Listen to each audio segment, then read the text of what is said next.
Hi friends, ரொம்ப நாள் ஆச்சு. ஒரு வெர்டிக்கல் வீடியோலேயே வந்துட்டு இருந்தேன். இப்போ வந்து யூடியூப்ல வந்து ரொம்ப நாள் கழிச்சு வந்திருக்கேன். 2023 எண்டில் 2024 எண்டு ரெண்டுத்தையும் வந்து பார்த்தீங்கன்னா ஒரு வீடியோ வந்து நான் ஜேர்னல் சம்மந்தமாக வந்து பண்ணியிருப்பேன். இப்போவும் வந்து ஒரு வீடியோ வந்து பண்ணிடணும் அப்படின்னு நான் வந்து நினச்சேன்.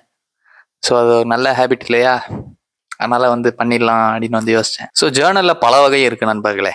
கிராட்டிடியூட் ஜேர்னல் இருக்குது, மனக்குமுறல் ஜேர்னல் இருக்குது, லாக் ஜேர்னல் இருக்குது. ஸோ என்னோட ஸ்டைல் வந்து பார்த்தீங்கன்னா கொஞ்சம் வித்தியாசமாக இருக்கும். மேபி உங்களுக்கு அது வந்து பிடிச்சிருந்துச்சு அப்படின்னா அதை நீங்கள் ஃபாலோ பண்ணலாம். நான் என்னோட சஜஷன் என்ன அப்படின்னு பார்த்தீங்கன்னா, ஒரு அன்ரூல்டு ஜேர்னல் வந்து வாங்கிக்கோங்க. ரூல்டு ஜேர்னலில் வந்து நம்மளால ஒரு சில விஷயங்களை வந்து வரைய முடியாது. ஒரு சில விஷயங்கள் வந்து நம்ம கிராஃபிக்கலாக பண்ணணும் அப்படின்னு வந்து தோணும். அதை வந்து மித்த யாரும் வந்து படிக்கணுன்ற அவசியம் இல்லை இல்லையா, அது நமக்கானது. ஸோ அதனால நமக்கு பிடிச்ச ஒரு சில விஷயங்களை வந்து வரையலாம் அப்படின்னு நான் வந்து நினைப்பேன். அதான் வந்து பார்த்தீங்கன்னா நான் ஒரு அன்ரூல்டு ஜேர்னலை வந்து சஜஸ்ட் பண்ணுவேன். இந்த வருஷம் வந்து ஒரு ரூல்டு ஜேர்னல் வாங்கிட்டேன், பரவாயில்ல. அடுத்த வருஷம் நான் வந்து அதை மாற்றிக்கிறேன். பொதுவாக நான் முன்னாடி ஒரு வீடியோவில் சொல்லியிருக்கேன் அப்படின்னு நினைக்கிறேன். நான் வந்து ஃபெப்லேருந்து தான் வந்து எழுத ஆரம்பிப்பேன். ஜான் 31 வரைக்கும், ஜான் 31 டு ஜான் 31 தான் நான் வந்து ஒரு ஜேர்னல் வந்து நான் வந்து யூஸ் பண்ணுவேன். பொதுவாக ஜனவரி மாதம் ஃபுல்லாக வந்து இந்த வருஷத்துக்கு என்னெல்லாம் பிளான் பண்ணலாம், என்ன பண்ணலாம் அப்படின்னு வந்து பிளான் பண்ணி யோசிக்க ஆரம்பிச்சிருவேன். அதை எக்ஸிக்யூட் பண்ணுறது வந்து பார்த்தீங்கன்னா ஃபெப்லேருந்து. நான் இன்ஸ்டாவில் வந்து ஒரு ரீல்ஸ் அக்கௌண்ட் வந்து ஸ்டார்ட் பண்ணேன். அது கூட பார்த்தீங்கன்னா அதனால தான் ஃபெப்லேருந்து ஸ்டார்ட் பண்ணேன். நான் முன்னாடியே வந்து ஸ்டார்ட் பண்ணலாம் அப்படின்னு நான் வந்து சொல்லியிருந்தேன். நான் நவம்பர்லேயே ஸ்டார்ட் பண்ணுறதா தான் இருந்துச்சு போன வருஷம். நான் அதை வேற ஒரு வீடியோவில் மென்ஷன் பண்ணியிருந்தேன். இந்த வீடியோ நான் உள்ள மன்னிச்சிருங்க. அப்புறமேட்டு ஃபெப்ல ஸ்டார்ட் பண்ணி இப்போ ஓரளவு அதில் ஃபாலோவர்ஸ் வந்திருக்கு ஃப்ரெண்ட்ஸ். அபவ் 1500 இருக்குது. I am happy with the numbers comparing to YouTube. நல்லா போயிட்டு இருக்கு.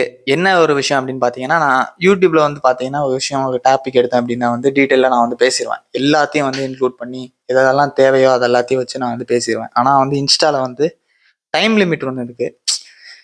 ரொம்ப நேரம் பேசிக்கிட்டே இருந்தாலும் ஒன்று போர் அடிச்சிடும், இன்னொன்று வந்து அவ்வளோ நேரம் பார்ப்பாங்களா அப்படின்றது வந்து டவுட்டாக இருக்கும். ஸோ அதனால வந்து ரொம்ப இம்பார்ட்டண்ட்டான விஷயங்களை மட்டும் கட் பண்ணி நான் பேசுறது. ஆனால் வெர்டிக்கல் வீடியோவில் பேசுறதும் பார்த்தீங்கன்னா ஒரு 6 மினிட்ஸ் நான் வந்து பேசிடுவேன். அப்புறம் எடிட் பண்ணி கட் பண்ணுவேன். அந்த இதெல்லாம் தூக்கணுமா, இதெல்லாம் வேணுமா, இதெல்லாம் வேணாமான்னு வந்து கட் பண்ணி வித்தின் 2 மினிட்ஸ்க்குள்ளே கொண்டு வரதுக்கு நான் வந்து பார்ப்பேன். அதனால நிறைய விஷயங்களை வந்து மிஸ் பண்ணிடுவேன். அதனால கமெண்ட் செக்ஷனில் வந்து கத்திட்டு இருப்பானுங்க, ஏன் இதை இப்போ சொல்ல மாட்டீங்க, இதை ஃபுல்லாக பேசலாமே, இது தெரியாமல் பேசலாமா, அது இதுன்னு. நான் வந்து கமெண்ட்ல போயிட்டு சண்டை போடுறதுனால வேலை இல்லை ஃப்ரெண்ட்ஸ். நமக்கே ஊறுபட்ட வேலை இருக்கு. அதனால அதெல்லாத்தையும் வந்து தட்டி விட்டு நல்ல கமெண்ட்டுக்கு மட்டும் ஒரு ஹார்ட்டை போட்டு தேங்க்யூ சொல்லிட்டு அதான் பண்ணிட்டு இருக்கேன் இப்போதைக்கு. Thank you to the 1500 followers, especially to the first 100. அதுதான் ரொம்ப படாத பாடுபட்டேன். ஆல்மோஸ்ட் ஒரு 7 மந்த்ஸ் ஆயிடுச்சு அதில் வந்து வரத்துக்கு. ஆப்வியஸாக நான் வந்து கண்டினியூஸாக அதில் வந்து போடலை, அது வேற விஷயம். ஏன்னா உங்களுக்கே தெரியும், நமக்கு வந்து லாங் ஃபார்ம் கண்டென்ட் தான் கிங்கு அப்படின்னு இருக்க ஆள் நம்ம.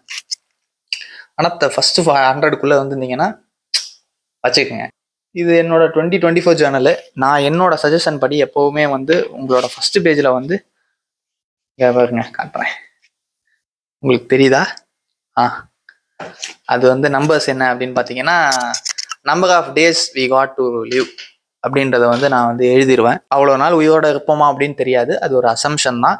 ஏன் அப்படி சொல்கிறேன்ற பார்த்தீங்கன்னா, ஒவ்வொரு வாட்டி நம்ம அதை ஓப்பன் பண்ணும்போது நமக்கு அது வந்து நினைவுபடுத்தணும், இத்தனை நாள் தான் நமக்கு இருக்கு, அதனால வந்து டைம் இஸ் ப்ரெஷியஸ், அதை நம்ம வேஸ்ட் பண்ணக்கூடாது அப்படின்னு வந்து நினைவுபடுத்தணும். அப்படின்றதுக்காண்டி நான் ஃபர்ஸ்ட் பேஜை வந்து அதுக்கு நான் ஒதுக்கிடுவேன். இந்த ஆப்போசிட் சைடில் நான் எப்பவும் என்ன எழுதுவேன் அப்படின்னு பார்த்தீங்கன்னா, இந்த வருஷத்துக்கான ஷார்ட் டேர்ம் கோல்ஸ் வந்து நான் வந்து எழுதிடுவேன். அது இல்லாமல் நான் பொதுவாக ஜேர்னலை வந்து ஒரு 4ஆக வந்து பிரிப்பேன் friends. First 30 pages to 40 pages வந்து பார்த்தீங்கன்னா ஜென்ரலாக அந்த கோட்ஸுக்காக நான் வந்து ஒதுக்கிடுவேன். கோட்ஸ் யாராச்சும் எதுனா சொல்லுவாங்கல்ல, நமக்கு வந்து ரெசனேட் ஆகும்ல, இப்போ அவங்க சொல்றது எப்பா செம்மையா இருக்குது அப்படின்னு நம்ம தோன்ற விஷயங்களுக்கு வந்து நான் ஃபர்ஸ்ட் 30 to 40 pages வந்து நான் வந்து ஒதுக்கிடுவேன். அப்புறம் கடைசி 30 to 40 pages வந்து ஃபுல்லாக பார்த்தீங்கன்னா எனக்கு வந்து பிடித்தமான விஷயம், எனக்கு பிடித்தமான ஃபிட்னஸ் சம்மந்தமான விஷயத்த வந்து நான் வந்து ஒதுக்கிடுவேன். அப்புறம் ஒரு குறிப்பிட்ட செக்ஷனை வந்து பார்த்தீங்கன்னா நான் படிக்கிற விஷயங்கள், நான் கற்றுக்கிற கோர்ஸ், நான் பண்ணுற கோர்ஸ், அதில் நான் கற்றுக்கிற இம்பார்ட்டண்ட்டான விஷயங்களை வந்து எழுதிப்பேன். நீங்கள் வந்து கேட்கலாம், அதெல்லாம் எதுக்கு ஜேர்னலில் எழுதணும் அப்படின்னு வந்து யோசிக்கலாம். ஏன் எழுதணும்னு நான் வந்து சொல்லிடுறேன். பொதுவாக தனியாக ஒரு நோட்டை போட்டு எழுதும் போது அதை நம்ம வந்து தூக்கி போடுறதுக்கான வாய்ப்புகள் இருக்குது. இந்த ஜேர்னல்ன்றது வந்து பார்த்தீங்கன்னா நீங்கள் ஒரு 4-5 வருஷம் கழிச்சு இது வந்து படிப்பீங்க, படிக்கிறதுக்கான வாய்ப்புகள் வந்து நிறையா. அப்படி நீங்கள் படிக்கும் போது இதை நம்ம படித்தோமே அப்படின்ற ஒரு சாட்டிஸ்ஃபேக்ஷன் வரும். அது வந்து நல்ல ஒரு ஃபீலை நமக்கு வந்து கிடைக்கும், நம்மளோட பிரெயினுக்கு ஒரு பூஸ்ட் தரும், ஒரு பாசிட்டிவிட்டி தானே அது. அதுக்காக நான் வந்து அதை குறிப்பிட்ட செக்ஷன் நான் வந்து ஒதுக்கியிருப்பேன். மித்த எல்லா பேஜஸும் பார்த்தீங்கன்னா நான் வந்து சந்திக்கிற மனிதர்கள், நான் அப்சர்வ் பண்ணுற விஷயம், நான் யூடியூப்காக பிளான் பண்ணுற வீடியோஸு, நான் கதைக்காக யோசிக்கிற ஐடியாஸு, அது சம்மந்தமாக தான் மித்த பாக்கி உள்ள எல்லா பேஜஸுமே இருக்கும். இப்போ நீங்கள் கேட்கலாம், மனக்குமுறல்களுக்கு ஒரு செக்ஷன் இருக்கணுமா அப்படின்னு. அது உங்கள் விருப்பம். ஆனால் நான் வந்து அதை வந்து சஜஸ்ட் பண்ண மாட்டேன். நம்ம வந்து சின்ன வயசில் வந்து படிக்கும்போது சொல்லுவாங்களே, எழுதி எழுதி படிங்க அப்படின்னு வந்து சொல்லுவாங்க. ஏன் அப்படி சொல்லுவாங்கன்னு பார்த்தீங்கன்னா, நமக்கு வந்து நல்ல ஞாபகம் இருக்கும். அதுக்காக தான் எழுதி எழுதி படிக்க சொல்கிறது. அதனால தான் சொல்கிறேன், உங்களோட நடக்கிற துன்பியல் சம்பவங்கள், உங்களுக்கு சோகமான விஷயத்தெல்லாம் வந்து ஜேர்னலில் எழுதாதீங்க. ஏன்னா அது வந்து திரும்பி திரும்பி நம்மளோட மனசுலேயே வந்து பதிஞ்சுக்கிட்டே இருக்கும். அது தேவையில்லாத விஷயம். உங்கள் மனக்குமுறல்களை வந்து ஜேர்னலில் எழுதாதீங்க. Fill it with positivity. ஒரு 5 வருஷம் கழிச்சு நீங்கள் அதை எடுத்து படிக்கும் போது ஒரு நல்லா இருக்கணும். நம்ம இதெல்லாம் யோசிச்சிருக்கோமே, இதெல்லாம் நம்ம பிளான் பண்ணியிருக்கோமே, இதெல்லாம் பண்ணியிருக்கோமே. ஒரு சில விஷயம் கண்டிப்பாக வந்து மிஸ் ஆகும். நான் 2020 நான் இந்த ஹேபிட் ஏன் ஆரம்பித்தேன் அப்படின்னு பார்த்தீங்கன்னா, நான் அப்போ வந்து கதை எழுதிட்டு இருந்தேன் ஃப்ரெண்ட்ஸ். அந்த கோவிட் டைமில் வந்து கதை எழுதிட்டு இருந்தேன். அதுக்கு நிறைய ஐடியாஸ் வரும். அது எல்லாத்தையும் வந்து ஸோ பென் அண்ட் பேப்பரில் எழுதுனா நல்லாயிருக்கும் அப்படின்னு யோசிச்சு தான் நான் ஆரம்பித்தேன். அது அப்படியே மாறி மாறி மாறி சூப்பராக ஆயிடுச்சு. அது 2020 ஜேர்னல் பார்க்கவே கொஞ்சம் வித்தியாசமாக இருக்கும். அது ஏன்னா நம்ம ஃப்ரெண்ட்ஸ்கிட்ட பேசும்போது நிறைய ஐடியாஸ் கிடைக்கும். ஃப்ரெண்ட்ஸ்கிட்ட பேசும்போது டைலாக்ஸ் கிடைக்கும். அது எல்லாத்தையும் வந்து எழுதி வச்சுப்பேன். மித்த விஷயங்கள் நான் வந்து கற்றுக்க அதை அப்படியே ஆட் பண்ணி மெமெண்டோ மோரிக்கு ஆயிடுச்சு. இப்போ எல்லாமே வந்துடுச்சு. ஒவ்வொரு செக்ஷனாக வந்துடுச்சு. அது இல்லாமல் எக்ஸ்ட்ரா ஒரு 2 பேஜ் நான் வந்து ஒதுக்கியிருப்பேன். நம்மளோட ஐடியல் லைஃப் எப்படி இருக்கணும் அப்படின்னு சொல்லி நான் ஒதுக்கியிருப்பேன். நான் 2020 படித்ததுக்கும் இப்போ நான் எழுதி வச்சிருக்கிறதுக்கும் ஒருபட்ட வித்தியாசம் இருக்கும்.